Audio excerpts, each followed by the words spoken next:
Welcome to Networking RX, a podcast devoted to helping business professionals like you enhance your networking skills in order to become more proficient giving and receiving quality business referrals and improving the overall quality of your life and the lives of those around you. The Networking RX podcast is a production of AmSpirit Business Connections, an organization whose mission is to empower business success through networking.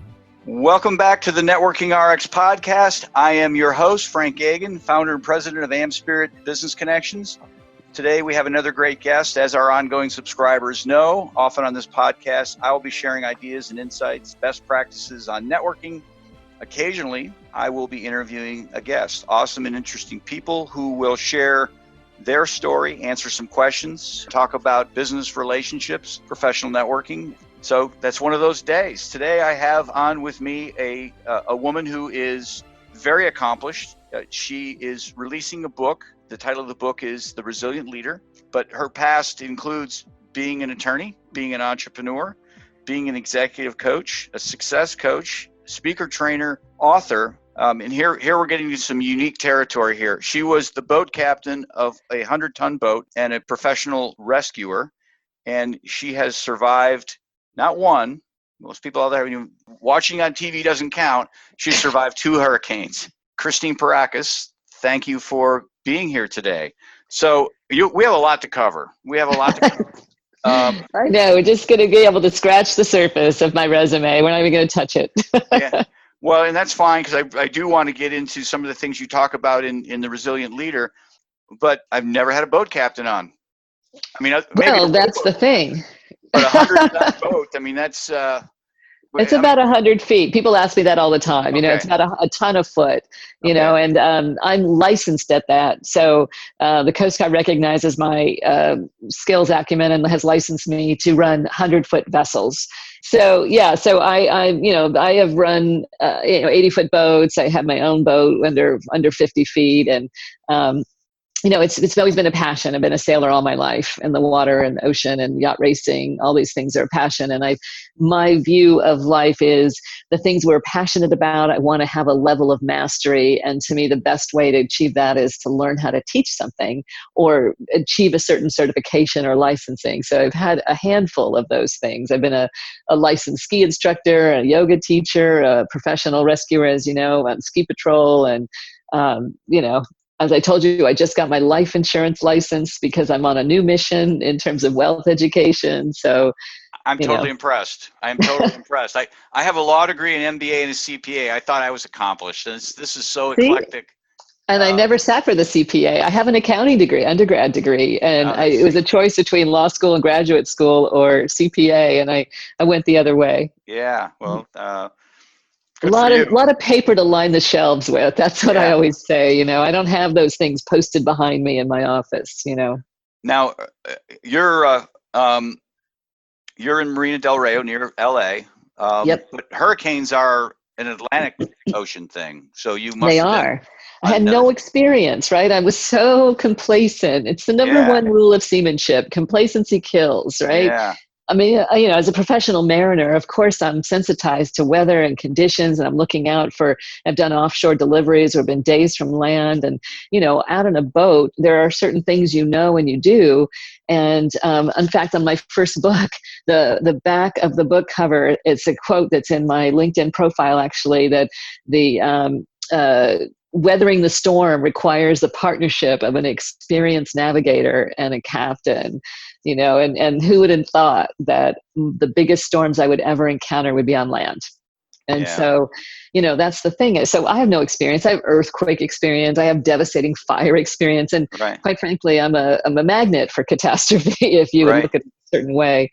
And so there I had delivered boats off the Eastern Seaboard, sold my last business and wanted to take a break, got my boat captain's license and went off and moved to the Caribbean, fell in love with the British Virgin Islands and had a beautiful home up on top of a hill that looked out over, the BVI, 180-degree view. It was quite stunning. And I thought I'd found paradise. And, looking over the waters of the the early explorers and the discoverers of the New World, it was just heaven. And, but it's right in the middle of Hurricane Alley. So hurricanes happen, but statistically speaking, it's really like threading a needle if you're going to get a direct hit. We just have seen an escalation of this weather due to the warm waters, the changing temperatures.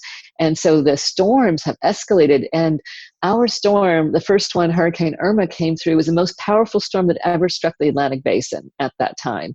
In the time between then and my book being finished, we've had 5 Category 5 hurricanes of magnitude. Mine still takes some certain, has earned certain records, the first one anyway, and the second one too, actually. But, we had 6 hurricanes scheduled to come through right in the time period that I was trapped down there.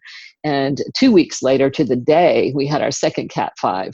So I'm a 2-time Category 5 hurricane survivor, but, and many people I know won't relate, but we're in the middle of a global pandemic. Yeah. So if there's ever been a Category 5 situation that we can relate to together, I think it's that, where we just have so much uncertainty. Our lives have been upended. We have no idea what our next moves might be. Our cash flow is threatened. Our jobs are threatened.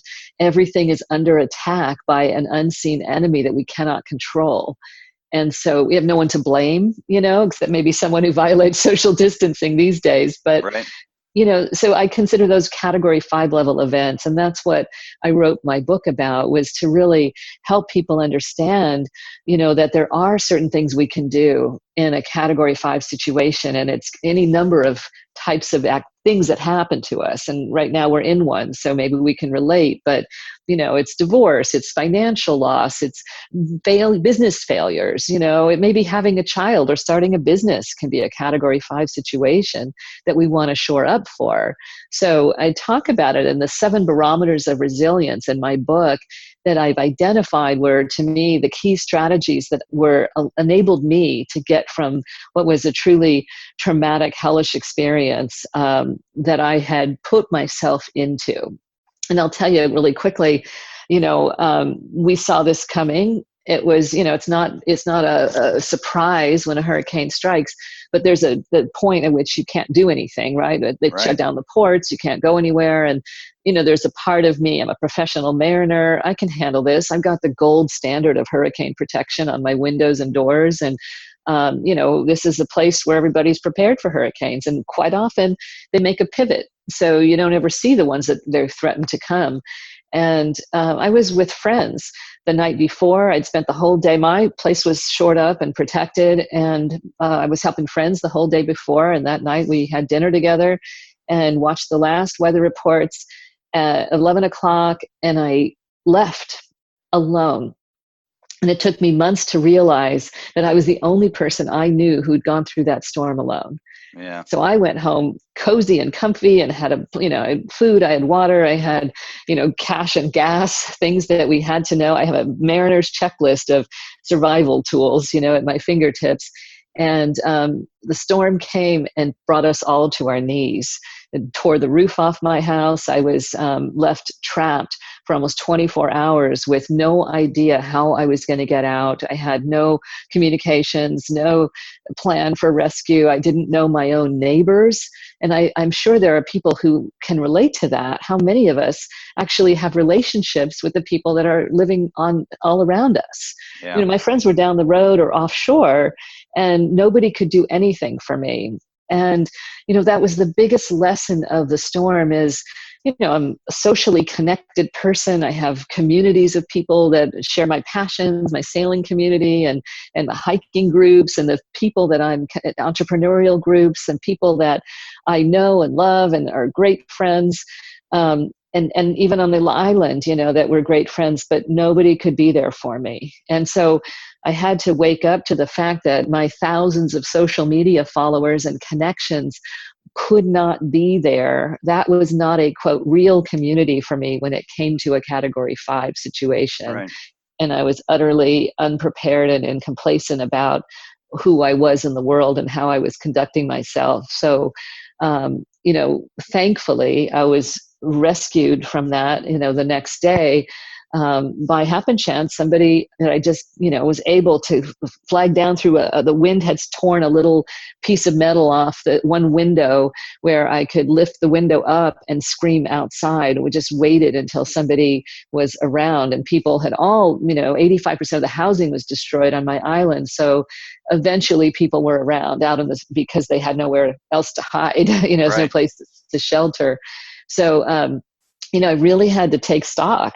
What have I done to create community? How have I really built a tribe for how I do my business, how I do my life, how I would be preparing for, a situation like that, or anything that's short of that, right? And, building true relationships of people that would know to go looking for me or to try to reach out or say, Christine, what's your communication plan? My own family wouldn't have known how to reach me if I couldn't eventually get telecoms to get out that the message that I'm alive. Right. So it's crazy. Well, I think it's a learning situation, and I think until you go through it, you can't appreciate it. My son lives down in Miami, Florida, and fall of 2019 hurricanes were coming through. Yep. We're trying to say, hey, Lucas, why don't you come home? Oh no, I'll be fine. Well, let's have a game plan. Oh, I'll be fine. Right. My apartment's going to be fine. He's 15th floor, lives on the 15th floor. He probably will be fine. But he ended up getting on a plane and coming home. The boss sent everybody home, works for a big company. Everybody, we can work remotely. Let's go. Everybody fly out of here. Let's get out of here. But he really had no clue. Had no clue as to. So you talk about this in the book. You talk about build your tribe in any storm. What's your advice for people? For people, the book is partially her story, but really kind of a metaphor for how we need to conduct ourselves. As she's indicated, we find ourselves in storms, whatever they are. Before we hit record, we were talking about aging parents. That's a storm. Right. You mentioned losing businesses, and I think a lot of people are kind of looking at that storm right now. It really kind of runs the gamut. Well, and I can tell you, there's nothing that I haven't experienced. There's very few challenges that I would say have been between me and my clients, right, that we have experienced in terms of Category 5. And so, when we're in those situations, I had a friend I was talking to about the hurricanes shortly after I came back, and she said, I was emotional, teary, and she said, 10 years I'd been friends with her. She said, I've never seen you cry. And I'm thinking, I've been through financial distress, I've had breakups, I've had, life things happening, and she had never seen me cry. And I'm a social person, as I've said, and I realized that when stuff is happening that's normal life challenges, I retreat. And people wouldn't know one way or another if things are good or bad, I'm out socially. But when things are tough, or when finances are hard, or whatever, it's keeping those things to ourselves and recognizing there's a phone that just weighs 2 tons. I can't pick it up and ask for help. Yeah. And so go ahead. I had a guest on earlier this year, and Christine has her own radio program, and he's somebody you ought to have on. He's a professor at the University of Michigan. He wrote a book called All You Have to Do Is Ask. And it's based on university research, and that we are reluctant to ask. In fact, there was an article in Psychology Today that talked about why we are reluctant to ask. And you talk about the phone weighing 2 tons, and really it's like we don't want to ask because we feel there is a burden to doing so.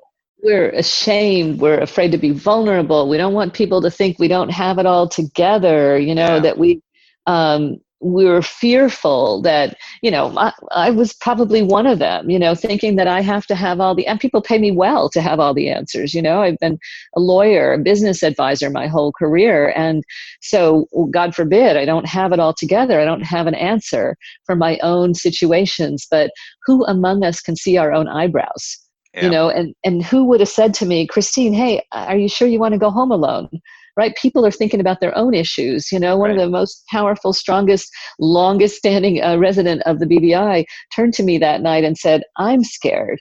which was like, whoa, eye opener. Maybe there's something I'm missing here because I don't feel the same level of fear that I felt coming off of him.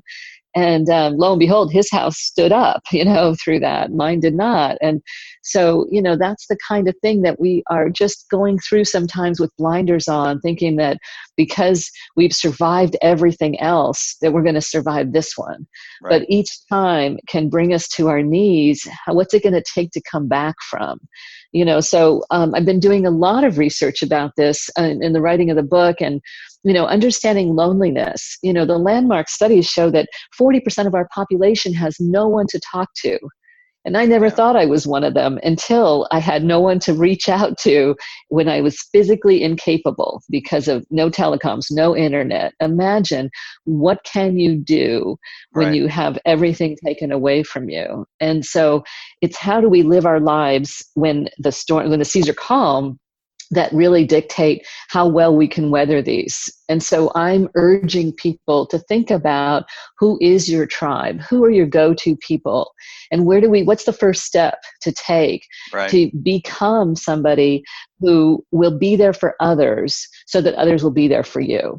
And that's what I learned in the aftermath of, literally surviving for months without electricity, running water, telecoms, cooking gas, that what I realized was I needed to contribute to my community, to my new community, to the former strangers that I lived amongst and couldn't reach my own friends down the road because roads were washed out and, debris all over and lockdown and all the things that happened after that. I needed to make a community out of strangers. And the best way to do that was to look around, take stock, everything I had left that I didn't need for my own survival, to contribute, use my resources to do food and water and other resource runs for the community, to bring back my phone, my US phone in particular, because everything had been wiped out, all the foliage. Suddenly I had a signal in a very tip-top corner of the hilltop where I lived, and I could help people get messages out and communicate to their families and loved ones and share,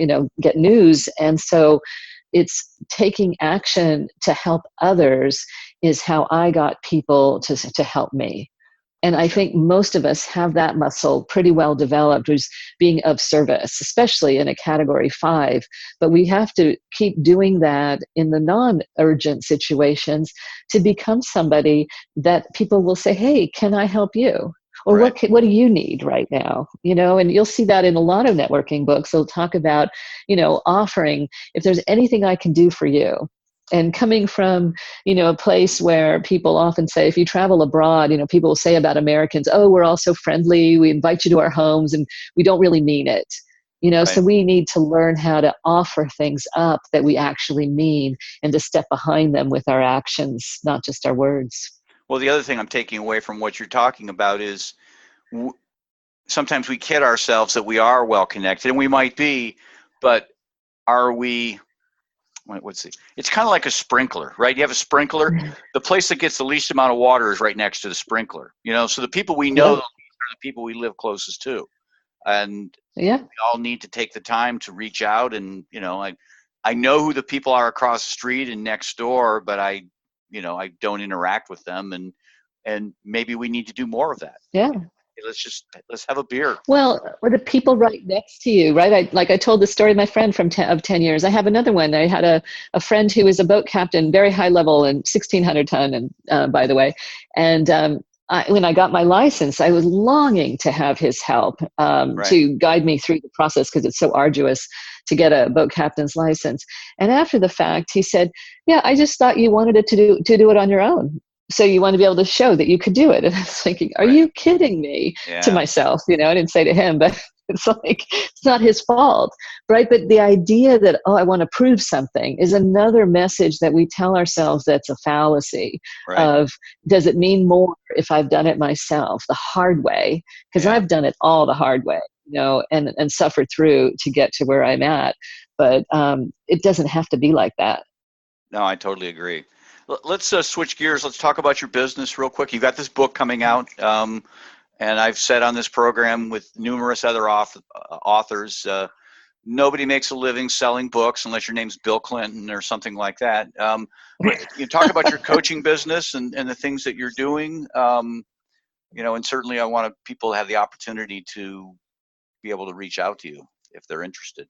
Yeah, absolutely. So I'm a business growth architect, as I describe myself, because it's about really taking an idea, anything from an idea to an existing business to a startup in between, and putting the floors, the ceiling, the walls together and seeing it all the way through to execution and getting those businesses from 0 to 8 figures. And that's something I've done over and over. I've been a serial entrepreneur of my own. I've had 10 businesses on my own and with partners. And as you've mentioned, a lawyer and a business advisor, and worked with, hundreds of clients on 5 continents back when it was hard and there was no Zoom, no internet.